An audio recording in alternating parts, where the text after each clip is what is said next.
My daughter-in-law, Claire, thought she had it all. My late husband's entire $77 million estate. I watched her smile from ear to ear at the will reading, believing she had won. But then, my husband's oldest friend and lawyer caught my eye from across the polished mahogany table. He didn't offer pity. Instead, he slid a single folded note towards me. A secret message from beyond the grave that would change everything. This is the story of how I was erased, and how I fought my way back from the edge of despair. Before we get into the details of this nightmare, I'd love to know where you're all watching from. It gives me comfort to know I'm not alone in telling this. Let me know in the comments what city or country you're in, and what time it is for you right now. Now let's begin. The air in Ben Carter's office was thick with the scent of old leather, lemon polish, and an unspoken grief that felt heavier than the humid Charleston air pressing against the tall windows. I sat on a stiff emerald green wingback chair, my hands clasped so tightly in my lap that my knuckles were white mountains on a pale landscape of skin. 40 years of marriage, and it had all come down to this sterile room, this final formal severing. Across the vast mahogany desk, a piece of furniture that had witnessed decades of Vance family business, my stepdaughter, Claire, sat poised and perfect. She was a marble statue of sorrowful elegance in a dark Chanel suit, a single strand of perfect pearls at her throat. But her eyes, the same sharp blue as her father's but lacking all his warmth, held a glint of something cold, something sharp. It was the look of a predator that knows its meal is secured, and is merely waiting for the formalities to conclude. Ben, a man I'd known since I was a girl, a man whose thinning gray hair and kind, wrinkled eyes had been a fixture in my life for as long as I could remember, cleared his throat. The rustle of the thick, cream-colored legal paper was the only sound in the room, a sound that seemed to slice through the heavy silence. "We are gathered here to execute the last will and testament of Arthur Vance," he began, his voice, usually so steady and reassuring, strained with a sorrow that was clearly personal. He looked at me for a moment, his eyes filled with a deep, weary sadness, and I tried to offer him a small, reassuring smile that felt like a fragile crack in my own composure. He began to read, his voice a low drone reciting the preliminary clauses, the standard legal language that felt like a foreign tongue in the wake of my raw, fresh loss. I barely heard the words. My mind was a slideshow of memories flickering and vivid. Arthur laughing on our porch, the sound echoing through the Spanish moss of the live oaks, the solid, warm feel of his hand in mine as we walked along the Battery, the salty air whipping my hair across my face, the scent of his aftershave on his favorite cashmere sweater, which still hung in our closet, a ghost of him I couldn't bear to move. Then Ben paused. His gaze flickered towards Claire, then back to the document. He took a deep breath as if bracing himself. Regarding the primary assets including the Vance family trust, the property at 24 South Battery, and all controlling shares in Vance Enterprises, valued at an estimated $77 million. He never got to finish the sentence. "Allow me to clarify, Ben." Claire's voice cut through the silence, as sharp and cold as shattered glass on a winter morning. She didn't look at Ben. Her piercing gaze was locked on me. "As per the final codicil signed by my father 6 weeks prior to his passing, all assets, trusts, and controlling interests are to be transferred directly to me, as the sole executor and beneficiary of the estate." Ben's mouth opened, a silent protest forming, but no words came out. I just stared at her, the word codicil echoing in my head. A change? Arthur had been so sick those last few weeks, his mind a clouded landscape of pain and medication. He couldn't have. We had planned our estate together for years, ensuring we were both protected. Claire offered a smile that was all teeth and no warmth, a victor's cruel display. She leaned forward slightly, her voice dropping to a conspiratorial whisper that was meant for the entire room to hear. "I'm sorry, Eleanor," she said, the words dripping with a false sympathy that was more insulting than open contempt. "But you get nothing." Nothing. The word wasn't just a word. It was an erasure. It was the sound of a door slamming shut on my entire life. It wasn't about the money or the house. It was a complete and total invalidation of 40 years of marriage, of building a life, of sleepless nights in hospital rooms, of caring for him when he couldn't even walk. All of it wiped away by a single venomous sentence. I felt the blood drain from my face. The room started to spin, the edges of my vision turning dark. I sat there frozen, my world collapsing around me.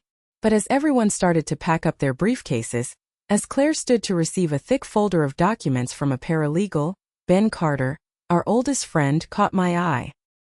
He gave a subtle, almost imperceptible shake of his head, and his expression wasn't one of pity. It was something else entirely. It was a signal. Arthur's funeral was a masterpiece of performative grief, an event so perfectly produced that it felt utterly soulless. It was orchestrated by Claire, of course, down to the last white lily and the precise 4-minute duration of the organ prelude.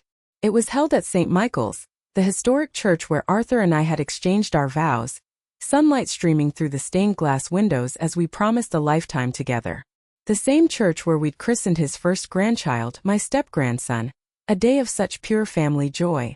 Yet, standing in the back pew, dressed in a simple black dress Arthur had always loved, I felt like an unwelcome guest, an awkward relic from a previous administration. Claire delivered a flawless eulogy from the pulpit, her voice trembling with practiced emotion at all the right moments.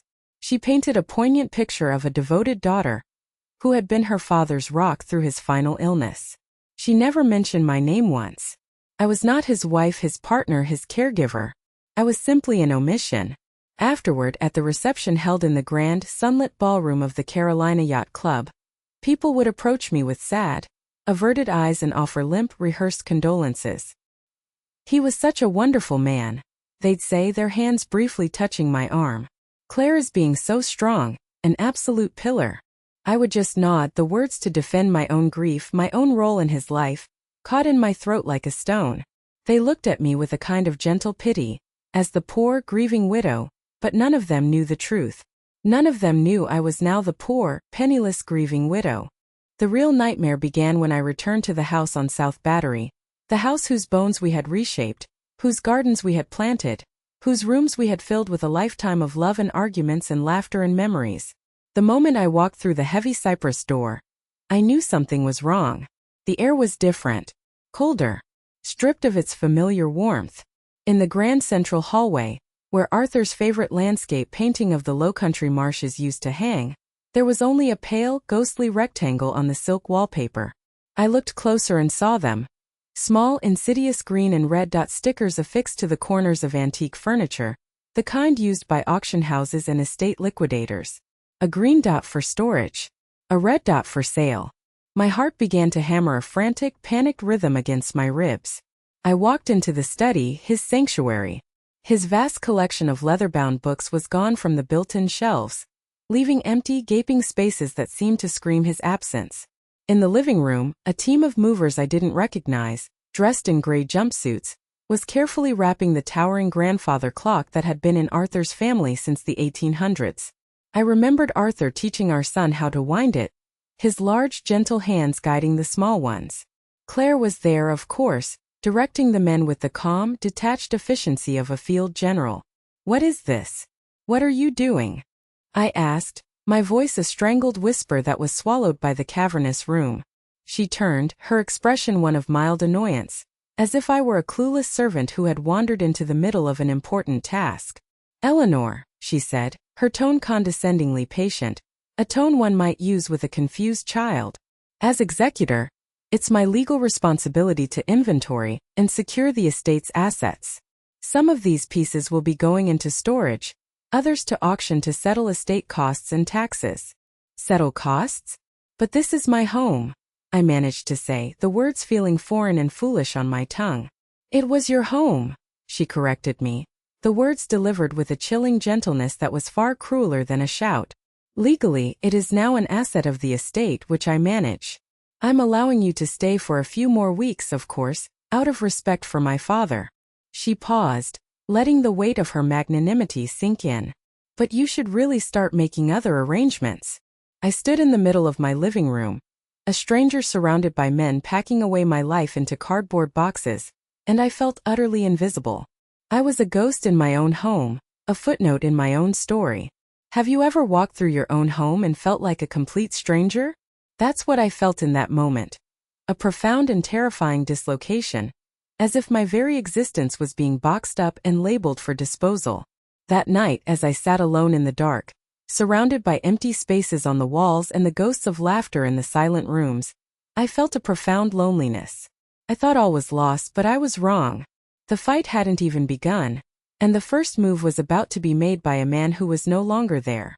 For 2 days, I moved through the hollowed-out shell of my home like a phantom. The silence was a physical presence, broken only by the mournful, hourly chime of the one small mantel clock Claire's inventory team hadn't tagged yet. I didn't eat. The thought of food was nauseating. I barely slept, and when I did, it was a shallow, restless state, haunted by images of Claire's triumphant smile and the impersonal hands of the movers. I was drowning in a paralyzing cocktail of grief and helpless fury. Claire had every legal document on her side, a fortress of paperwork. I had nothing but memories, and I was quickly learning that memories couldn't stand up in a court of law. I felt trapped, cornered by a system that had been twisted and turned against me overnight. It felt like a perfectly executed coup. On the third morning, the phone on the kitchen wall rang, its shrill, old-fashioned sound startling me out of a heavy, dreamless doze on the sofa. My first instinct was a jolt of dread. I expected it to be another one of Claire's assistants, calling with cold efficiency to schedule the removal of the drapes or the silverware. But it wasn't. "Eleanor? It's Ben." His voice was low and cautious, almost a whisper. "Ben," I breathed, a wave of desperate relief washing over me. "I don't know what to do. She's taking everything. The movers were here. They put stickers on everything." "I know, Eleanor. I know. I can't say much over the phone, but I need you to listen to me very carefully," he said, his tone urgent and hushed. "Go check your mailbox. Now." "My mailbox? Ben, what are you talking about? It's just bills and junk mail." "Just do it," he insisted. "And Eleanor, don't let anyone see you. I don't trust her not to have someone watching the house. Call me after you have it." The line went dead before I could ask another question. A tremor of something, fear, hope, I couldn't tell which, ran through me. It was the first spark of agency I had felt in days. I pulled on a robe over my nightgown and slipped out the side door into the already thick embrace of the Charleston summer heat. The flagstones of the path were warm under my bare feet. The wrought iron mailbox at the end of our fence, which I had walked to thousands of times without a thought, now felt a mile away, a destination in hostile territory. My hand trembled as I opened the small, squeaking metal door. Inside, nestled among the usual junk mail and a sympathy card from a distant cousin, was a single, plain white business envelope. My name was written on the front in Ben's familiar, neat script. I clutched it to my chest and hurried back inside, locking the heavy door behind me with a decisive click. My fingers fumbled as I tore it open, my heart hammering a frantic rhythm against my ribs. It wasn't a long legal document. It was a single sheet of his personal stationery, folded in two, the kind he used for personal correspondence, not for business. The note was short, cryptic, and it changed the course of everything. "Eleanor," it read. Arthur knew this might happen. He suspected. He was worried, but he was too weak to fight her at the end. He told me, in one of his last clear moments, that if the worst came to pass, I was to give you this message. He left something for you. His exact words were, "Tell her to look where we first planned our future." I read the last line again and again, the words seeming to lift off the page. "Where we first planned our future." My mind raced through 40 years of shared memories, a whirlwind of places and moments. Was it the restaurant on Shem Creek where he proposed? The windy bench at White Point Garden where we decided to get married? No, it was something more fundamental, more foundational than that. And then it hit me like a bolt of lightning, a memory so clear it was as if it happened yesterday. The old oak roll-top desk. The one we bought at an antique market on King Street our first year of marriage, spending money we didn't really have. It now sat on the third-floor attic, covered in a dusty sheet, forgotten. It was at that very desk, with a bottle of cheap wine and a stack of drafting paper, that we had sat up all night, sketching the renovations for this house, laughing and dreaming and literally drawing the blueprint for the life we would build together. My heart pounded as I climbed the dusty stairs to the attic. I hadn't opened that old desk in decades. What could Arthur possibly have hidden there? And would it be enough to fight a monster like Claire? The attic door groaned in protest as I pushed it open, a sound I hadn't heard in years. The air that greeted me was thick and still, smelling of cedar from the closet linings, dry dust, and the faint papery scent of time itself. Golden shafts of morning light cut through the grimy panes of the single dormer window, illuminating millions of dancing dust motes in the silent air. In the far corner, a large lumpy shape under a white cotton sheet looked like a sleeping giant. It was the desk. It looked smaller than I remembered. A silent monument to a past I was afraid I had lost forever. I pulled off the sheet, and a cloud of dust billowed into the air, making me cough. The oak was still beautiful, its grain rich and deep even under the layer of grime. My fingers, trembling slightly, traced the familiar geography of its surface. The dark ink stain where I'd once knocked over a bottle, the series of small scratches where our son, as a toddler, had run a toy car. Memories were embedded in the very wood. With a deep breath that was half prayer, I rolled back the heavy slatted top. It moved with a deep, satisfying rumble. The little cubbies and drawers were mostly empty, a graveyard of forgotten things. A few dried-up pens, a tarnished silver paperclip, and some faded photographs of a much younger Arthur and me, smiling and squinting in the sun on Folly Beach. My burgeoning hope began to falter. Had I misunderstood his clue? Was this just another dead end? Another memory to be mourned? I pulled out the main drawer, the wide, shallow one where we used to keep our important papers before we bought a proper filing cabinet. It squeaked in protest, its old wood complaining about being disturbed. It was empty. A wave of despair washed over me. Frustrated, I started to push it back in, but it caught on something, stopping with a solid thud about 2 inches from being flush. It wouldn't close all the way. I pulled it all the way out again, wiggling it until it came free of its wooden runners. Holding the heavy drawer, I peered into the dark cavity of the desk. And there at the very back my eyes caught it. A thin piece of wood that didn't quite match the grain of the rest of the interior. A false back. My breath hitched in my throat. My hands, suddenly clumsy, felt along the edges of the panel until my fingertips found a small, almost invisible indentation. I pressed. The panel clicked softly and swung inward on a tiny hidden hinge. And there, lying in the dark secret space, was a simple unmarked manila folder. It felt heavy in my hands, heavy with secrets, heavy with the weight of Arthur's last stand. I carried it over to the window, into the single shaft of pure light, as if bringing a hidden truth out of the darkness. I opened it. The top page was a letter, handwritten on Arthur's personal stationery. The handwriting was shaky, the elegant, looping cursive I knew so well now jagged with weakness and pain, but it was unmistakably his. It wasn't addressed to me, but to himself, like a private, desperate journal entry. "Claire is pushing again," it began. "She says the will needs to be streamlined for tax purposes. She brought her own lawyers. I don't trust them. Their eyes are too hungry. She wants me to sign new papers, giving her sole control of the trust. She says it's to protect me, to lessen my burdens as I get weaker. But it feels like she's building a cage around me bar by bar. I haven't told Eleanor. I can't. I don't want to worry her. She has enough on her plate taking care of me. I feel so tired. Too tired to argue anymore." Beneath the letter was a photocopy of a will. It was dated a year prior, the one I remembered us reviewing and signing with Ben. But this copy was covered in angry-looking annotations. My name as co-trustee and primary beneficiary was circled in a vicious red pen. In the margin, in what I recognized as Claire's sharp, aggressive handwriting, were the words, "To be revised. Redundant clause. Create sole executor structure for efficiency." Efficiency. That's what she called it. The final document was a printed schedule of meetings between Claire and a law firm I'd never heard of. The dates corresponded with the last 2 months of Arthur's life. On afternoons when I was at the pharmacy picking up his prescriptions or meeting with his oncology team. She had been methodical. She had been plotting this while I was holding his hand, while I was trying to save his life. The papers trembled in my hands. This wasn't just greed. It was a cold, calculated betrayal, executed in the shadows of a sick room. I finally had proof, a glimpse into Arthur's final fearful days. But what I didn't know was that Claire had already anticipated my next move, and was preparing her first vicious attack. Clutching the folder to my chest as if it were a holy relic, I raced down the attic stairs, my mind a chaotic storm of grief and white-hot fury.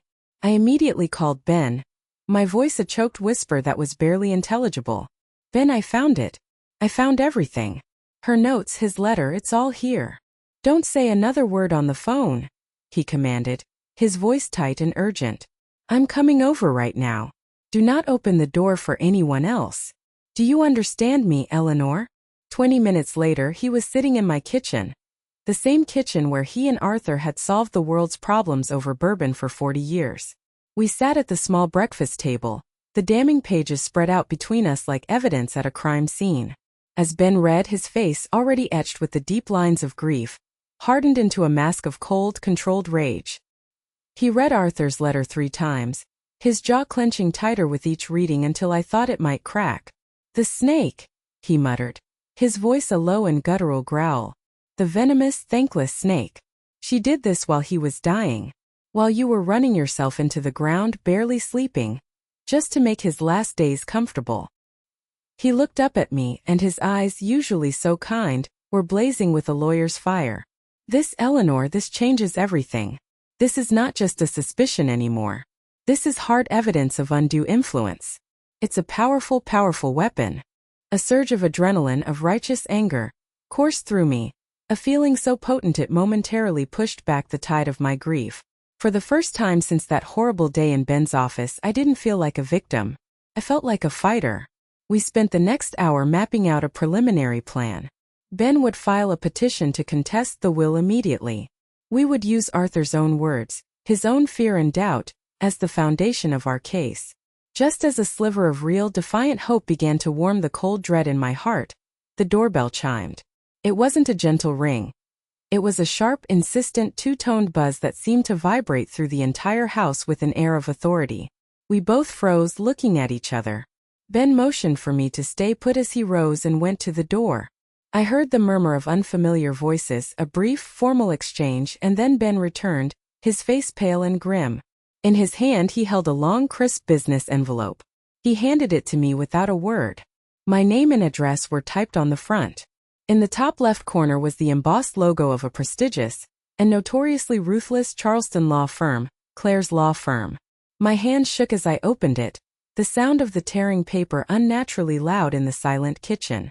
The language was dense, a thicket of legal jargon designed to intimidate and confuse. But the message, when I finally parsed it, was brutally, cruelly clear. Notice T.O. quit, the header screamed in bold, black letters. It was a formal, legally binding notice, informing me that as I was no longer a legal resident with rights to the property at 24 South Battery, I was required to vacate the premises within 30 days. It went on to state in cold, clinical terms that if I failed to comply, Claire as executor would initiate formal eviction proceedings, and that I personally would be held liable for all associated legal costs, which would be deducted from any potential future settlement, a settlement she knew I wasn't entitled to. The letter was a punch to the gut. It was a declaration of total war. She wasn't just taking my future. She was actively, cruelly trying to throw me out of my home, to render me homeless while I was still wearing black. It was an act of such profound, calculated cruelty that it took my breath away. She was trying to break me, to scare me into submission before the fight even began. I looked at the letter, then at Ben, my eyes welling not with tears of sadness, but of pure, unadulterated rage.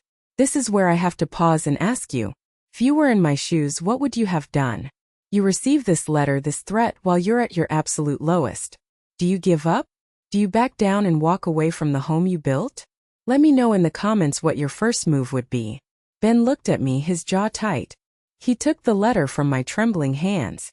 Eleanor, he said, his voice a low growl. It's time we stopped defending. It's time we brought in someone who knows how to attack. Ben Carter was a fine lawyer, one of the best in Charleston for estate planning and corporate law. He was a man of integrity and deep loyalty, but he was, at his heart, a builder, not a demolisher. He knew how to create ironclad trusts, not how to tear fraudulent ones apart. And he was wise enough to know his own limitations. This has moved beyond a simple will contest, Eleanor, he told me the next morning, his voice grim. This is fraud, plain and simple. We're in a different league now, and we need a specialist. We need a bulldog. He took me to a sleek, modern office building on East Bay Street, a world away from his own comfortable wood-paneled practice. The glass door was etched with a single, confident name, Flores legal. Probate and fiduciary litigation. Maria Flores was nothing like I expected. I had pictured a stern, older woman in a severe suit. Instead, the woman who greeted us was in her late 40s, sharp and energetic, with intelligent, coffee-dark eyes that seemed to see right through you with unnerving clarity. She wasn't dressed in a stuffy suit, but in a tailored navy blazer, a simple silk shell, and gray flannel trousers that spoke of modern, no-nonsense professionalism. Ben had told me they called her the Bulldog for a reason, and as she gave me a firm, warm handshake, I could see why. There was an intensity about her. A focused, coiled energy that was both intimidating and incredibly reassuring. We sat in her minimalist conference room, which overlooked the harbor. There was no clutter, just a long glass table and a wall of windows. It was the office of a woman with a clear mind. I told her everything, starting from the will reading, my voice gaining strength and conviction as I laid out the story of Claire's escalating cruelty. I handed her the folder Arthur had hidden. She read through the documents in a charged silence, her expression unreadable. She didn't murmur sympathies or cluck her tongue. She absorbed every detail, her focus absolute. When she finished, she aligned the pages into a neat stack and looked at me. "The letter from your husband is powerful," she began, her voice crisp and clear, with no trace of an accent but with a precision that was captivating. "It establishes his state of mind, his awareness of being manipulated, and his fears. It's our emotional core. But a judge will want more. They'll want hard, verifiable evidence of manipulation and fraud." She picked up the copy of the new will, the one that had cut me out. She tapped her pen on the section listing the witnesses. "Peter Gable and Lorraine Finch," she read aloud, a slight, almost imperceptible smirk touching her lips. "Ever heard of them?" I shook my head. "Never. Arthur always used our neighbors or old friends from the club. People he trusted." Maria nodded, the small, knowing smile growing. She swiveled in her chair to her computer and typed for less than a minute. "I thought so," she said, turning the large monitor towards us. Displayed on the screen were several public legal dockets. "Peter Gable and Lorraine Finch. They aren't friends or neighbors. They're what we in the business call professional witnesses. Their names have appeared on dozens of contested wills and trusts over the last 5 years. Almost always in cases involving claims of elder exploitation or undue influence. They're guns for hire, paid a few $100s to sign whatever is put in front of them. No questions asked." A chill that had nothing to do with the office's air conditioning ran down my spine. This wasn't just a moment of opportunistic greed from Claire. This was a premeditated, professionally assisted scheme. "This is a conspiracy," Ben said, his voice thick with disgust. "It's a strategy," Maria corrected him, her eyes sharp and focused. "And a sloppy one. Using known shady witnesses is arrogant. It means Claire thought no one would ever dare to look this closely. She underestimated you, Eleanor." She turned her intense gaze to me, and for the first time, I saw a flicker of something beyond professional interest. I saw respect. "She thought you were just a grieving widow who would crumble. She has no idea who she's dealing with." Watching Maria begin to formulate a plan was like watching a master chess player mapping out her moves 5 steps ahead of her opponent. For the first time in weeks, I felt a flicker of real, tangible hope. But as Maria began outlining our next steps, subpoenas for financial records, depositions of the witnesses, a forensic analysis of the signatures, I realized the darkness we were stepping into. Claire wasn't just playing on one board. She was already launching a new, more personal attack designed to destroy my credibility before I could even step into a courtroom. The first sign that Claire's new attack had begun came not in a legal document, but in a subtle shift in the social atmosphere, a sudden, inexplicable chill in the warm Charleston air I had breathed for 40 years. It happened at my weekly book club, a gathering of 12 women I had known for decades. We had raised our children together, celebrated weddings, and mourned losses. They were my bedrock. The meeting was held that Tuesday at my dear friend Susan's beautiful, wisteria-draped home south of Broad. As I walked in, the usual buzz of cheerful chatter and laughter seemed to dip for a moment, a barely perceptible lull.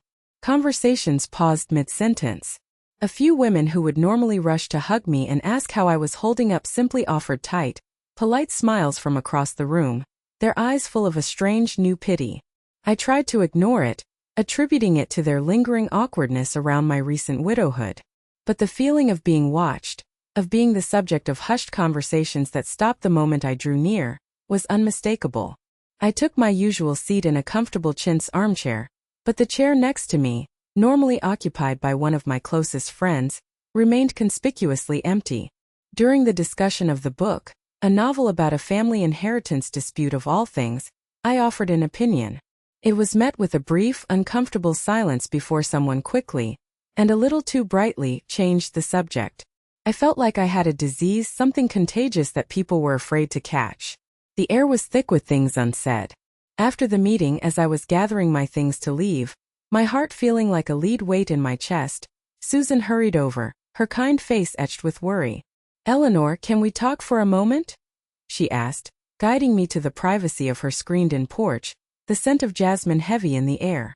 "Susan, what is going on?" I asked, my voice trembling slightly despite my best efforts to remain composed. "Why is everyone acting so strangely? It feels like I've done something wrong." Susan wrung her hands, her gaze fixed on a distant boat in the harbor. She couldn't meet my eyes. "Oh, Eleanor, it's just awful. It's Claire." My heart sank. Of course it was. What has she done now? "She's been talking to people," Susan said hesitantly, finally looking at me, her eyes full of distress. "She had lunch with half the women here last week at the club. She's telling everyone that that the grief has been too much for you. That you're not yourself." "Not myself," I repeated, the words tasting like ash in my mouth. "She says you're having delusions," Susan continued, her voice dropping to a painful whisper. "That you've become paranoid, that you've convinced yourself that there's some kind of grand conspiracy around Arthur's will. She said you're making these terrible, unfounded accusations against her, and that she's deeply concerned for your mental well-being. She's painting you as unstable, Eleanor, as fragile and confused, and people are listening to her. She sounds so convincing, so worried." The calculated cruelty of it stole my breath. It was a poison, dripped discreetly and sympathetically into the ears of everyone I knew, my entire support system. Claire wasn't just trying to take my home and my financial security. She was trying to take my sanity, my reputation, my very identity. She was methodically isolating me, turning my friends into a jury that had already convicted me of being mentally incompetent. If everyone thought I was crazy, who would believe me when I told them the truth about the will? It was a brilliant, evil strategy. I looked at Susan, my oldest friend, and searched her face, my heart aching. "And you, Susan? Do you believe her?" She finally met my gaze, her eyes welling with tears of her own. "I don't know what to believe, Eleanor," she confessed, her voice breaking with shame. "But I know the woman I've been friends with for 30 years isn't the unstable, delusional person Claire is describing." Her words were a small, precious comfort in a sea of doubt, but the damage was done. I walked home that afternoon through the beautiful, sun-dappled streets of my city, but I had never felt more alone, more exposed. She wasn't just fighting me legally. She was trying to poison the well, to turn everyone I knew against me. I realized then that to win this, I needed more than just legal proof. I needed to show them all who I really was. The moment I got home, I called Maria Flores and told her what had happened at the book club. I expected her to be angry, perhaps even concerned that this would damage our case. Instead, there was a long pause on the other end of the line, and then I heard a sound that sounded suspiciously like a low, humorless chuckle. "She's better at this than I thought," Maria said, a note of grudging respect in her voice. "That's a classic move, Eleanor. It's called reputational sabotage. You discredit the victim, paint them as unstable, so that no matter what evidence they present, they're perceived as an unreliable narrator. It's vicious, and it's a sign that she's getting scared. And we're going to use it against her." "How can we possibly use this against her?" I asked, feeling defeated. "She's telling everyone I'm crazy. My own friends are starting to doubt me." "Because it shows her character to a judge," Maria explained, her voice all business again. "It demonstrates a pattern of malicious and manipulative behavior that extends beyond the signing of a single document. It helps us paint a picture. A judge will see this for what it is: a calculated attempt to silence you. But you're right. We can't let this narrative take hold. We need a win.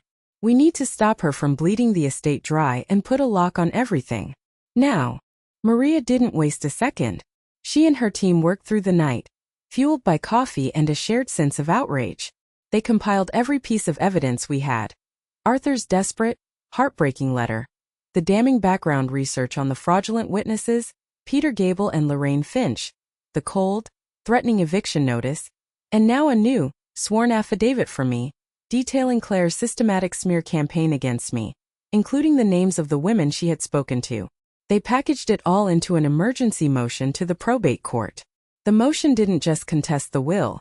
It requested an immediate, temporary injunction to freeze every single asset in the Vance estate. The legal system usually moves at a glacial pace, but Maria knew how to light a fire under it. She filed the motion on a Wednesday morning, citing the risk of irreparable financial harm and asset dissipation by a fiduciary acting in bad faith. By Friday afternoon, she was standing before a judge in a preliminary hearing.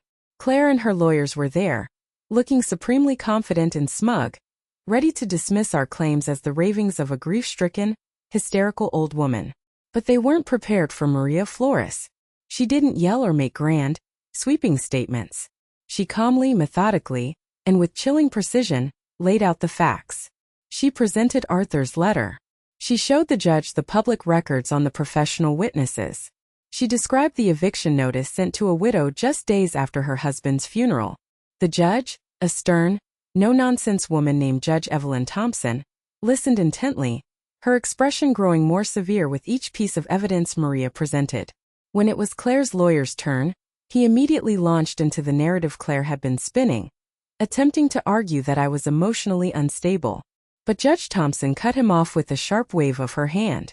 "I am not here to psychoanalyze Mrs. Vance, counselor," she said, her voice sharp as a razor. "I am here to look at the evidence presented.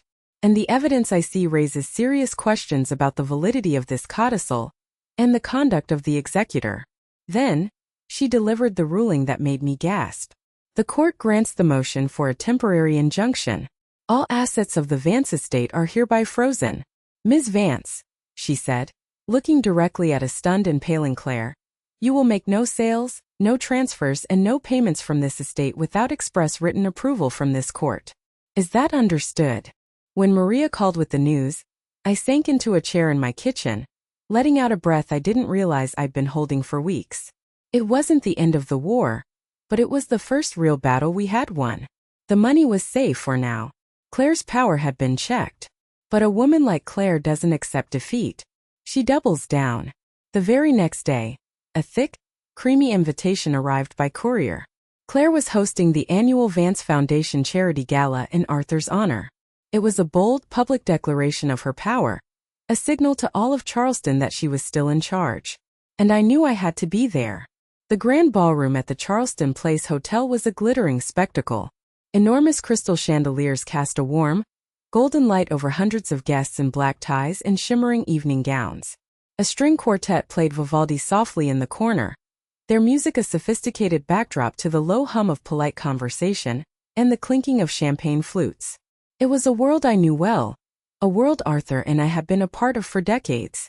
But that night, entering it felt like stepping onto a battlefield, armed with nothing but my own resolve. I had chosen my dress with the care of a general selecting her armor. Not black, the color of mourning and victimhood, but a deep, elegant navy silk gown that Arthur had bought me for our 40th anniversary. It flowed when I walked, a quiet statement of grace and resilience. Around my neck, I wore a simple diamond pendant he had given me. I was not here as a broken widow. I was here as Eleanor Vance, his wife. Claire was holding court near the entrance, a magnificent spectacle in a silver sequin dress that caught the light with her every move. She looked radiant, accepting compliments and large donation checks with a practiced, regal grace. When she saw me walk in, her smile faltered for just a fraction of a second. A flicker of pure shock, then sharp annoyance, crossed her face before being instantly replaced by her mask of perfect composure. She had expected me to be at home, hiding in the shadows, defeated by her smear campaign. She never expected me to walk into the very heart of her kingdom. "Eleanor," she said, gliding over to me, her voice a silken purr that didn't quite mask the steel beneath. "I'm so surprised to see you out. I truly thought you'd still be resting." The implication was clear. You're too fragile, too old, too irrelevant to be here. I wouldn't miss honoring Arthur's legacy for the world, Claire, I replied, my voice calm and steady. I met her gaze without blinking, letting her see that I was not the crumbling woman she had described to our friends. I didn't stay by her side. I let her be the glorious center of attention. My strategy for the evening was different. It was one of quiet precision. I moved through the room, not with anger, but with a dignified, sorrowful presence. I sought out the key players. Old friends, influential members of Charleston's business and philanthropic communities, people who sat on the boards of hospitals and universities, people whose opinions mattered.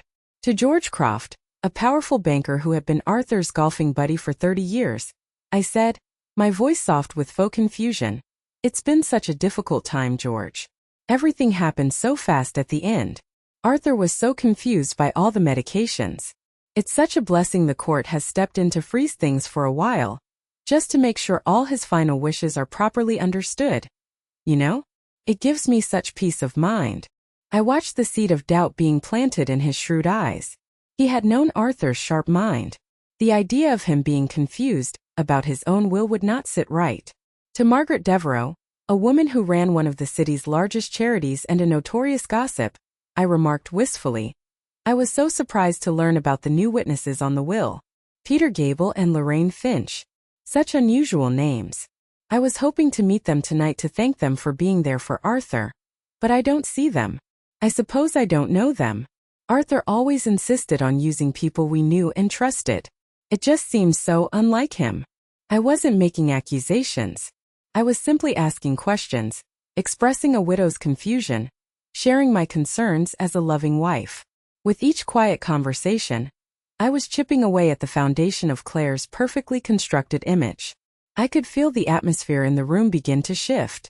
The whispers started, the curious, sideways glances in our direction. My presence alone was a question mark in her triumphant narrative. People were starting to wonder. As the evening wore on, I saw Claire watching me from across the room, her smile fixed and tight, her eyes like chips of ice. She knew exactly what I was doing. I had taken her chosen weapon, the power of whispers and innuendo, and turned it against her with surgical precision. As I was preparing to leave, feeling a quiet sense of accomplishment, a young woman with wide, nervous eyes approached me hesitantly. She looked terrified, her hands twisting the strap of her simple black purse. I didn't recognize her at first. "Mrs. Vance?" she asked, her voice barely audible over the music. "My name is Jessica Riley. I used to be Claire's assistant. There's something you need to know." My heart skipped a beat. Jessica Riley. The name was unfamiliar, but the raw fear mixed with the desperate resolve in her eyes told me this was a critical moment. The air around us seemed to hum with the energy of the party, but in our small space, it felt as if the world had gone silent. "Let's go somewhere quieter," I said gently, seeing how her eyes darted around the room as if expecting Claire to materialize from the shadows and strike her down. I guided her away from the crowded ballroom, through a set of French doors, and into a quiet alcove in the hotel's lushly planted courtyard. The air here was cooler, scented with gardenia and the faint, salty tang of the nearby harbor. "What is it, dear?" I asked, my voice low and encouraging. I tried to pour all the warmth and safety I could into my tone to calm the nervous energy that was practically vibrating off of her. I was fired," she stammered, her words tumbling out in a rush. "Right after Mr. Vance passed away. Claire said they were restructuring the office, but I know that wasn't it. It was because of what I saw. I think she was afraid I knew too much, that I wouldn't stay quiet." "Knew too much about what, Jessica?" I pressed, my pulse quickening with a mixture of hope and dread. Jessica took a deep, shaky breath, her gaze fixed on the dark garden beyond. "About the will," she whispered, the word hanging in the still night air. "The new one. The codicil. I was there the night it was finalized. It wasn't right, Mrs. Vance. None of it felt right. We agreed to meet the next morning. I didn't want to put her on the spot or make her feel pressured. I suggested a small, out-of-the-way coffee shop on James Island, far from the prying eyes of downtown Charleston, a place where she would feel safe. I told her I would be bringing my lawyer, and she agreed. The next day, the coffee shop was quiet, with only a few patrons scattered around. I arrived with Maria Flores, who had cleared her entire morning schedule the moment I called her. Jessica was already there, huddled in a booth in the corner, looking like she hadn't slept all night. But beneath her fear, I saw a core of determination. She told us her story. She had worked as Claire's personal assistant for 2 years. She described Claire as a demanding, difficult boss, but said she had never seen the side of her that emerged during Arthur's final illness. She became obsessed, Jessica said, her hands wrapped around a cold, untouched latte. Every day was about the trust, the estate, the paperwork. She had lawyers on the phone constantly, using words like expedite and finalize. Then, she got to the crucial part, the part that had clearly been haunting her. It was a Sunday night, she began, her voice low and tense. About a month before Mr. Vance passed. The office was closed, dark. I was at home watching a movie, and Claire called me in a panic. She said I had to come into the office immediately, that it was a time-sensitive emergency regarding her father's estate. When Jessica arrived at the deserted office, Claire was there with 2 people Jessica had never seen before. A surly-looking man and a woman with garish makeup who looked bored and impatient. They were the witnesses, she said. Peter Gable and Lorraine Finch. My eyes met Maria's across the table. It was them. Claire put a document in front of me, Jessica continued, her voice trembling with the memory. It was the last page of the codicil. The signature line for the witness was empty. She handed me a pen and told me to sign it. Was Mr. Arthur Vance there? Maria asked, her voice sharp and precise. Jessica shook her head vehemently. No. That's why it was so weird. I asked her, shouldn't Mr. Vance be here for this? Don't I need to see him sign it? And Claire. She got this cold, flat look in her eyes. It terrified me. She said. He just stepped out. He's already signed his part. It's an urgent matter of timing, Jessica. Just sign it. So you signed as a witness, a document you did not see Mr. Vance sign? Maria clarified, her voice dangerously soft. Yes, Jessica whispered, shamefaced. I was scared. I needed the job. I have a son. But it felt so wrong. It's been eating me alive ever since. Then she delivered the final blow. She pulled out her phone and opened an old calendar app. I make notes of everything, she said, her voice gaining a sliver of confidence. I always have. She showed us the screen. The entry for that Sunday night was time-stamped at 8:15 p.m. The note was simple, but it was everything we needed. It read, called into office. Sign docs for CV Mr. V not present. Felt wrong. Maria looked at me, a slow, dangerous smile spreading across her face. This is it, Eleanor, she said, her voice a low hum of triumph. This isn't just a smoking gun. This is the whole cannon. Maria moved with the speed and precision of a shark that smells blood in the water. There was no hesitation, no wasted motion. Within 48 hours of our meeting with Jessica, she had filed a motion to compel a formal, videotaped deposition. Claire's legal team, led by the slick and overconfident Marcus Thorne, fought it tooth and nail. They filed their own motions, claiming our request was an irrelevant, harassing tactic designed to intimidate a former employee and slander a grieving daughter. But Judge Thompson, having already seen the initial evidence we'd presented to freeze the assets, was not impressed by their theatrics. She granted our motion immediately. The deposition took place in a sterile, impersonal conference room at a neutral law firm, a place designed for conflict resolution and devoid of any warmth. It was a formal, intimidating affair. I was there, sitting beside Ben and Maria, a silent observer. Across the long, polished table sat Claire, looking as impassive and regal as a queen, flanked by 2 expensive, stone-faced lawyers who watched Jessica with undisguised contempt. A court reporter sat at the end of the table, her fingers poised over her stenotype machine, ready to capture every word, every hesitation. Jessica was terrified. When she walked in, she was pale and her hands were trembling. But as she sat down and was sworn in, I saw a change come over her. She took a deep breath, looked directly at Maria, and a quiet resolve settled on her features. Maria had spent hours preparing her, not telling her what to say, but reassuring her that all she had to do was tell the truth, simply and clearly. Maria began the questioning, her voice calm and methodical, leading Jessica through the events of that Sunday night, step by painstaking step. Ms. Riley, please describe the phone call you received from Ms. Vance on the evening in question. She said it was an emergency, that I had to come to the office right away to witness a signature for her father's estate. She said it couldn't wait until Monday. And when you arrived at the law offices, was Mr. Arthur Vance present? No, he was not. Did you at any point that evening, in the building or otherwise, see Mr. Arthur Vance? No.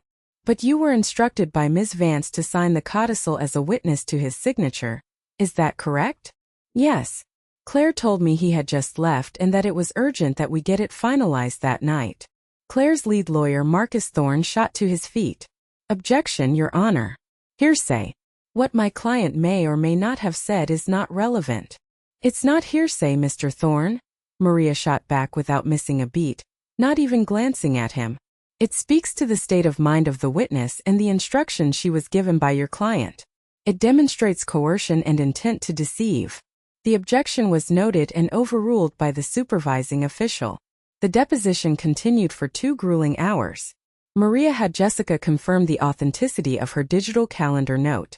She then produced the security logs from the office building that Maria had subpoenaed, which showed that Arthur Vance had not entered or exited the building at any point that entire weekend. The evidence was piling up, brick by brick, creating an unshakable wall of truth.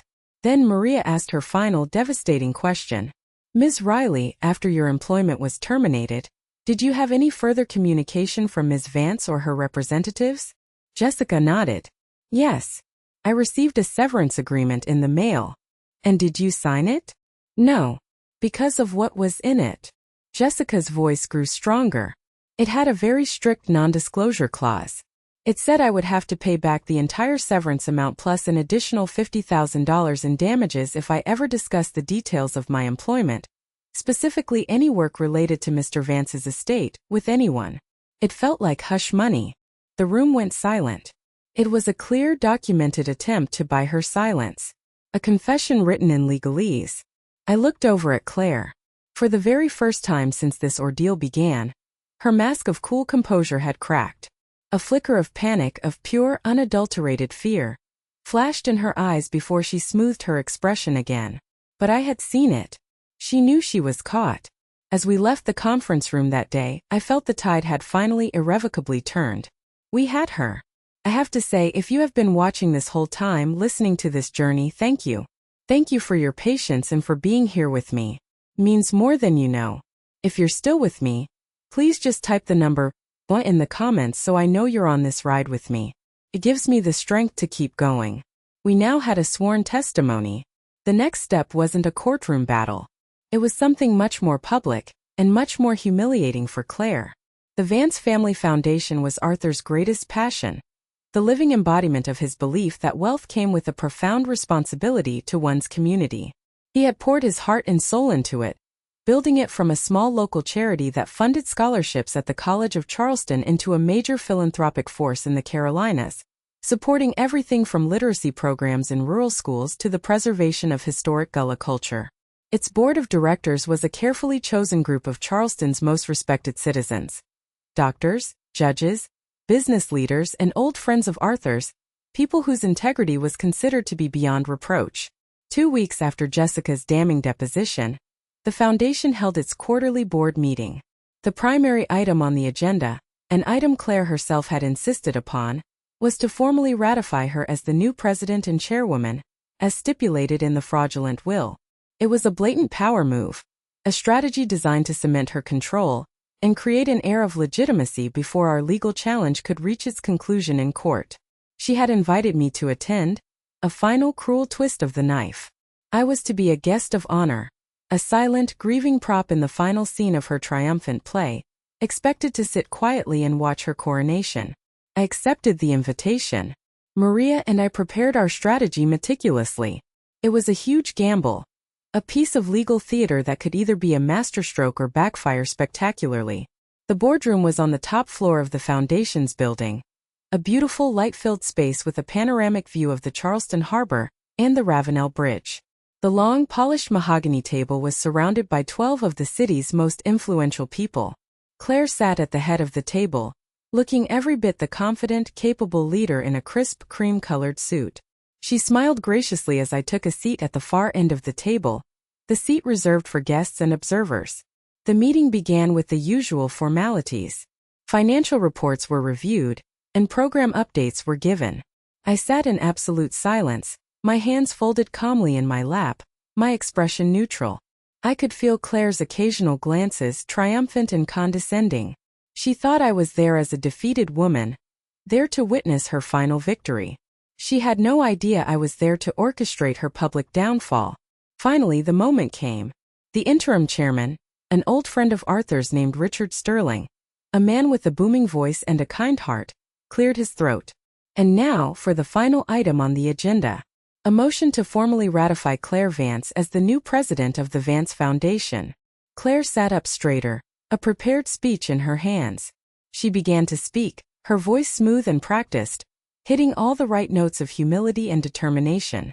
She spoke of honoring her father's incredible legacy, about her bold vision for the future, about the importance of a seamless transition of leadership during this difficult time. As she was nearing the end of her speech, I stood up. All eyes in the room turned to me. Claire paused, her mouth half open, a flash of pure irritation in her eyes. I didn't say a single word. In my hands I held 13 identical, neatly bound and tabbed folders, prepared by Maria's team. I walked slowly, deliberately, around the long table and placed one folder in front of each of the 12 board members. I placed the final one directly in front of Claire. Then I returned to my seat. "Please, Claire," I said, my voice quiet but carrying with perfect clarity across the suddenly silent room. "Do continue. I'm sure everyone is eager to hear the rest of your vision." The silence in the room was deafening, broken only by the soft, collective rustle of 13 folders being opened. Inside each one was a full, certified transcript of Jessica Riley's sworn, videotaped deposition, along with a copy of the office security logs proving Arthur wasn't there, and the section of the severance agreement demanding her silence, highlighted in yellow. I watched their faces as they read. I saw brows furrow in deep confusion, then eyes widen in utter shock. I saw expressions harden from polite attention to dawning horror and, finally, to cold, quiet fury. Richard Sterling's face turned a pale, ashen color, and he looked from the pages to Claire, his expression of avuncular pride shattering into one of profound disappointment and disgust. Another board member, a formidable woman known for her fierce integrity, slowly took off her reading glasses and stared at Claire as if seeing a monster for the very first time. The color drained from Claire's face. Her perfectly crafted empire was crumbling around her, not with a bang, not with a shout, but with the quiet, devastating rustle of paper. Claire tried to speak. Her mouth opened and closed a few times, a fish gasping for air, but no sound came out. The prepared speech about her father's legacy, filled with hollow words about integrity and vision, lay forgotten on the table in front of her. Her face, moments before so full of radiant confidence, was now a pale, stricken mask of disbelief and dawning panic. She looked around the table, her gaze darting from one board member to the next, desperately searching for an ally, for a single face that wasn't looking at her with cold contempt or stunned disbelief. She found none. The room had become a silent jury, and their verdict was written on every face. Richard Sterling, the interim chairman, was the first to break the suffocating silence. He closed the folder in front of him with a soft, final thud that echoed in the quiet room like a gavel. He didn't raise his voice. He didn't need to. His words were heavy with the weight of his disappointment, and the authority of a man whose trust had been utterly betrayed. "Claire," he said, his voice low and steady but laced with steel, "I think this meeting is over." No one argued. No one needed further discussion. The evidence was too clear, too irrefutable. The betrayal it described was too profound to ignore. These were people who had loved and respected Arthur, and the document in front of them was a detailed account of how his daughter had desecrated his final days. Without another word, I stood up. I collected my purse from the floor beside my chair, my movements calm and deliberate. I did not look back at Claire. I did not need to see her defeat to know that it was absolute and total. As I walked towards the heavy boardroom door, I could hear the scraping of chairs as the board members began to stand, one by one, leaving Claire alone at the head of the table with the ruins of her ambition. I had walked into that room a ghost, and I was walking out as the victor. The next 24 hours were a blur of profound, deafening silence. I didn't hear from Claire. I didn't hear from her lawyers. I just sat in my quiet house, letting the reality of what had happened sink in. Then, on Wednesday afternoon, Maria called me. Her voice was calm, professional, but I could hear the deep undertone of triumph. "It's over, Eleanor," she said simply. "What do you mean?" I asked, my heart pounding, needing to hear the words. "We just received an email from Marcus Thorne, Claire's attorney. It's a formal notice. They are withdrawing the codicil from probate. They are dropping any and all claims to the estate. Claire is also tendering her immediate and irrevocable resignation from her position on the board of the Vance Foundation, effective immediately." I sank into my armchair in the living room. The phone pressed hard against my ear. "Just like that? No fight." "Just like that," Maria confirmed. There was no apology, no excuse, no admission of guilt. Just a formal, unconditional surrender. She knew she was beaten. A public court battle with Jessica's testimony on the record would have destroyed what was left of her reputation in this town forever. She chose to disappear quietly instead. It was over. After weeks of fear, of sleepless nights, of fighting, of feeling like a ghost in my own life, the war was won. It didn't end with a dramatic courtroom confession or a tearful, satisfying apology. It ended with the quiet, undeniable victory of the truth. The original will, the one Arthur and I had created together, was now the only valid one. My home was mine again. My future was secure. That evening, Ben came over with a bottle of very expensive champagne that we never opened. We just sat on the porch swing, watching the sun set over the harbor, the sky turning a brilliant shade of orange and pink, the same way Arthur and I had done 1,000 times before. I had my life back. I had my home back. But I knew there was one last piece of the puzzle I needed to find, one final message from Arthur, something that would help me make sense of it all and truly begin to heal. In the days that followed Claire's silent surrender, a quiet, fragile stillness settled over the house. The flurry of urgent legal calls ceased. The looming threat of eviction vanished like a bad dream. The little green and red dot stickers on the furniture were gone, removed by a contrite team from the estate company under Ben's supervision. It was just my house again, silent and waiting, its rooms holding their breath. It was only then that I began the slow, painful, and necessary process of truly grieving for my husband, a process that had been brutally interrupted by the shock of betrayal and the ensuing battle. I decided to start in his study, his sanctuary. The room still held the faint, comforting scent of him, a mix of old books, cedar, and the sweet cherry vanilla pipe tobacco he'd given up years ago but that still clung stubbornly to the tweed of his favorite armchair. I wasn't there to pack or to purge. I was there to remember. I ran my fingers along the spines of his books, a collection that reflected the man he was. Thick biographies of presidents, worn volumes of poetry by Yeats and Frost, and an entire shelf dedicated to well-worn naval thrillers. My hand stopped on his absolute favorite, a signed first edition of The Hunt for Red October, a book he must have read a dozen times, its cover softened with use. As I pulled it from the shelf, it felt heavier than it should, slightly unbalanced. Curious, I opened it. Tucked carefully between the pages like a pressed flower was a thick, sealed envelope made of the same heavy, cream-colored stationery he used for his most personal letters. My name, Eleanor, was written on the front in his familiar, elegant hand. The letters were slightly uneven, the lines a little shaky, a testament to the immense effort it must have taken him in his final days. My breath caught in my throat. I sat down in his armchair, the book and the letter in my lap. My hands trembled as I carefully broke the wax seal. A small navy blue seal with the Vance family crest that he so rarely used. Inside were several pages, filled with his handwriting. It was a letter dated just 1 week before he died. My dearest Eleanor, it began. If you are reading this, it means my worst fears have come true. It means I have failed you in my final duty as your husband, and for that, I am so profoundly sorry. For the past few months, I have felt like I am in a fog.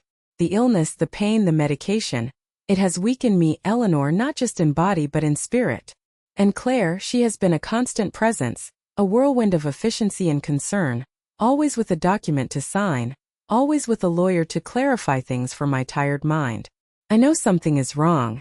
I see it in her eyes when she thinks I'm not looking. It's the same ambitious fire I saw in her mother, but this time it's colder, harder, more ruthless.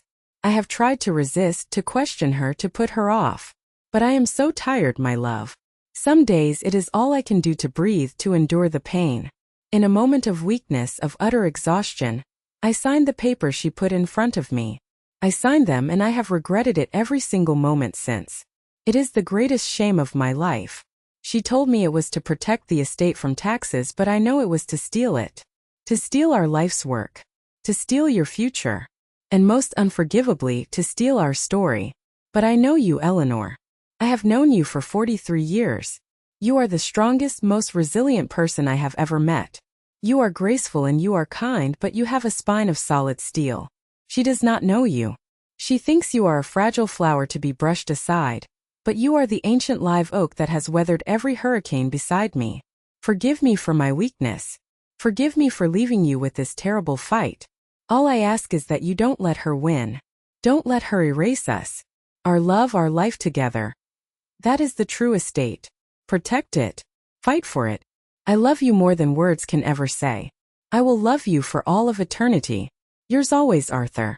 Tears streamed down my face, dripping onto the precious pages, blurring the ink of his last words to me. I clutched the letter to my chest, the paper absorbing my sorrow and my boundless love. It wasn't about the money. It had never been about the money. It was about our story, our legacy. And I had protected it. Arthur's letter was a key, unlocking the final tightly sealed chamber of my grief. It was a gift of understanding that freed me from the lingering, unspoken question of why. It absolved him of any perceived betrayal and replaced it with a heartbreakingly clear picture of a good man too ill and tired to fight, a man who had placed his final desperate hope in his wife's strength. And in doing so, it gave me a profound and lasting peace. The following weeks were a time of quiet, gentle restoration, both for the house and for my soul. The board of the Vance Foundation, with Richard Sterling now firmly at the helm as interim president, formally reinstated the original will and trust documents with the court. They unanimously voted to invite me to rejoin the board, not in some honorary, symbolic capacity, but as vice chair, the position Arthur had always intended for me to hold beside him. I accepted without hesitation. My first act as vice chair was to call for a full review of the foundation's activities over the past 6 months. I discovered with a sad lack of surprise that Claire had been in the process of systematically redirecting funds. She was moving money away from Arthur's favorite local literacy and arts programs, small impactful charities that he cared about deeply, and funneling them towards flashier national projects that would have put her name in the society pages and on the lips of powerful people in New York and Washington. I worked with the board to immediately reverse those changes, ensuring that Arthur's true legacy of supporting the Charleston community he loved would continue, stronger than ever. The social chill that had surrounded me in the wake of Claire's smear campaign began to thaw, replaced by a wave of warmth and support. Susan, my dear friend from the book club, came to my house one afternoon with a bottle of wine and tears in her eyes. "I am so sorry, Eleanor," she said, her voice thick with genuine regret. "I should have trusted you. I should have known better than to listen to that poison." I hugged her and we sat on the porch for hours talking and reconnecting, our friendship stronger for having weathered the storm. She was the first of many to reach out, their apologies and words of support a quiet chorus that mended the social fabric Claire had tried so hard to tear. I made a decision. I would not sell the house. I had considered it, thinking the memories might be too painful to live with every day. But I realized this house wasn't a museum of my grief. It was the cradle of my life, the testament to my love story with Arthur. It was a place to be lived in. I began to fill it with life again. I hosted the book club and the rooms were filled with laughter. I had Ben and his wife over for a proper dinner, not a crisis meeting. I invited my grandchildren to stay for a weekend, and the grand old halls once again echoed with the sound of their running feet and happy shouts, chasing away the last of the shadows. One sunny afternoon, Maria Flores stopped by, not with a briefcase, but with a bouquet of flowers. We sat in the garden sipping iced tea. Her work was done, the legal battle won. She was no longer my lawyer, but she had become a friend. "You know," she said, looking at me over the rim of her glass, her sharp eyes softened by the afternoon light. In all my years of doing this, I've seen very few people with your kind of strength. You never got loud. You never got nasty. You just got smart. And you won. I smiled, a genuine, peaceful smile that reached my eyes. I had learned so much through this terrible ordeal. I learned that silence can be a weapon, but that the truth, even when spoken softly, is the greatest power of all. I had survived the storm, and I emerged not bitter but stronger. Not broken but whole. And I have a message for anyone out there who has ever felt silenced or erased. I often sit here on the porch that Arthur built, a warm cup of tea in my hands, and I watch the sun set over the Ashley River. The sky turns from a brilliant, hopeful blue to stunning shades of orange, pink, and deep purple. I watch the pelicans glide low over the water, and I feel a profound sense of peace that I thought I might never feel again. The storm has passed. The house is quiet, but it's a comfortable, welcoming silence now, filled with the warmth of 40 years of memories, not the cold chill of absence and loss. My story involves large sums of money, ruthless lawyers, and high-stakes boardroom drama. But at its heart, it's not about any of that. The core of it is about something we all possess, something far more valuable than any inheritance. Our name, our history, our personal truth. It's about the story of our lives, the one we live every single day. There will be times, for all of us, when someone tries to rewrite that story for their own benefit. They might be motivated by greed, as Claire was, or by jealousy, by a need for control, or simply by their own unhappiness. They might try to erase your contributions, to silence your voice, to minimize your role, and to make you a minor character in a narrative where they are the star. They might even convince you, in your moments of weakness or grief, that their version of you is the right one. They will try to make you feel small. Do not let them. Your story is yours alone to write. It is written in the moments of kindness you share, the challenges you overcome with quiet dignity, the love you give and receive, and the integrity with which you live your life. It is found in the quiet strength you discover within yourself when you think you have none left. It is in the courage to speak up for yourself, even when your voice shakes. If this story reminded you of a time when you had to fight, in a big way or a small way, to reclaim your voice, your worth, or your rightful place in your own story, I want you to know that you are not alone. So many of us have faced these quiet, painful battles in our own homes and families. If you feel comfortable, please share a piece of your own experience in the comments below. Not for pity, but for solidarity and to empower others. Your story matters, and your voice deserves to be heard. Sometimes the quietest voices create the most powerful and lasting echoes. Thank you for listening, for being here with me on this long and difficult journey. If my story touched you, please consider liking this video and subscribing to the channel for more stories of resilience and truth. Your support means the world. Be well and be strong.